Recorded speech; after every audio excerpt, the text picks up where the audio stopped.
राधे राधे। जय श्री कृष्णा। तो अब शुरू करते हैं श्रीमद् भगवद गीता यथारूप और 9वां श्लोक। 8 श्लोक तक पहली वीडियो में मैंने सुनाया ही है। तो अब चलते हैं 9वें श्लोक पर। इसमें दुर्योधन और उनकी सेना के बारे में बताया जा रहा है। अन्य च बहवः शूरा मदर्थे त्यक्त जीविता नाना शस्त्र प्रहरणा सर्वे युद्ध विशारदा। तो ऐसे अन्य अनेक वीर भी हैं जो मेरे लिए अपना जीवन त्याग करने के लिए उद्यत हैं। वे विविध प्रकार के हथियारों से सुसज्जित हैं और युद्ध विद्या में निपुण हैं। ये दुर्योधन बता रहा है। तो इसका अगर तात्पर्य जाने तो तात्पर्य यह है कि जहाँ तक अन्यों का मतलब कि जयद्रथ, कृतवर्मा और शल्य, इनका संबंध में कहा जा रहा है कि ये सब दुर्योधन के लिए अपने प्राणों का त्याग करने के लिए तैयार हैं।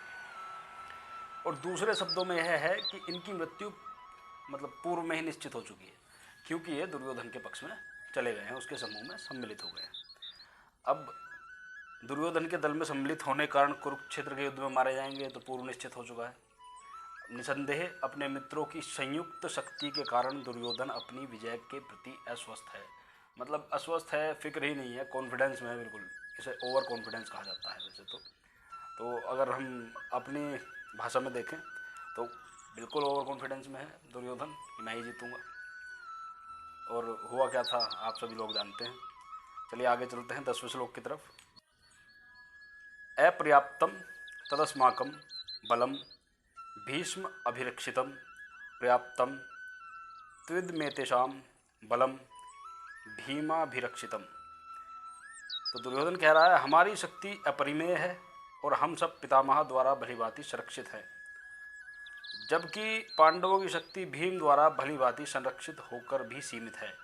तो मतलब उसे लग रहा था कि ये 5 ही पांडव हैं, उसमें भीम ही है एक जो बलशाली है, तो उसके द्वारा संरक्षित होते हुए भी ये सीमित है, क्योंकि उधर ज़्यादा महावीर थे और इधर ये 5 ही थे। लेकिन श्री कृष्ण को ये भूल गया था। तो इसका तात्पर्य है कि यहाँ पर दुर्योधन ने तुलनात्मक शक्ति का अनुमान प्रस्तुत किया है। वह सोचता है कि अत्यंत अनुभवी सेना नायक भीष्म पितामह के द्वारा विशेष रूप से संरक्षित होने के कारण उसकी सशस्त्र सेनाओं की शक्ति अपरिमेय है। दूसरी ओर पांडवों की सेनाएं सीमित हैं, क्योंकि उनकी सुरक्षा एक कम अनुभवी नायक भीम द्वारा की जा रही है, जो भीष्म की तुलना में नगण्य है। दुर्योधन सदैव भीम से ईर्ष्या करता था, क्योंकि वह जानता था कि यदि उसकी मृत्यु कभी भी हुई तो वह भीम के द्वारा ही होगी। किंतु साथ ही उसे दृढ़ विश्वास था कि भीष्म की उपस्थिति में उसकी विजय निश्चित है, क्योंकि भीष्म कहीं अधिक उत्कृष्ट सेनापति हैं। वह युद्ध में विजयी होगा, यह उसका दृढ़ निश्चय था। अब दृढ़ निश्चय तो कर लिया, लेकिन कर तो अन्याय रहे हो ना। तो अब चलते हैं 11वें श्लोक की तरफ।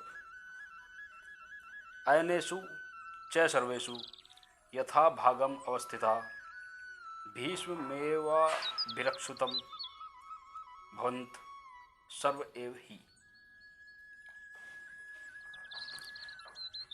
अतएव सैन्य व्यूह में अपने अपने मोर्चों पर खड़े रहकर आप सभी भीष्म पितामह को पूरी पूरी सहायता दें।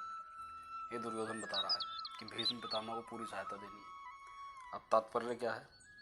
भीष्म पितामह के शौर्य की प्रशंसा करने के बाद दुर्योधन ने सोचा कि कहीं अन्य योद्धा यह न समझ लें कि उन्हें कम महत्व दिया जा रहा है। अतः दुर्योधन ने अपने सहज कूटनीतिक ढंग से स्थिति संभालने के उद्देश्य से उपयुक्त शब्द कहे।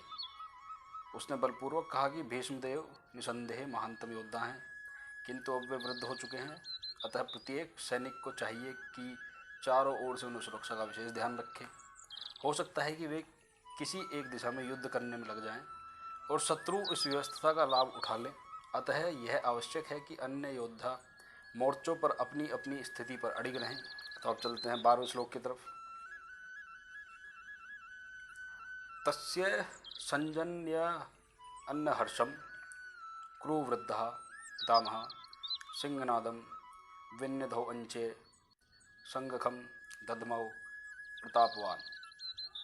अब यहाँ कहा जा रहा है कि तब कुरुवंश के वयोवृद्ध परम प्रतापी एवं वृद्ध पितामह ने सिंह गर्जना की सी ध्वनि करने वाले अपने शंख को उच्च स्वर से बजाया, जिससे दुर्योधन को हर्ष हुआ।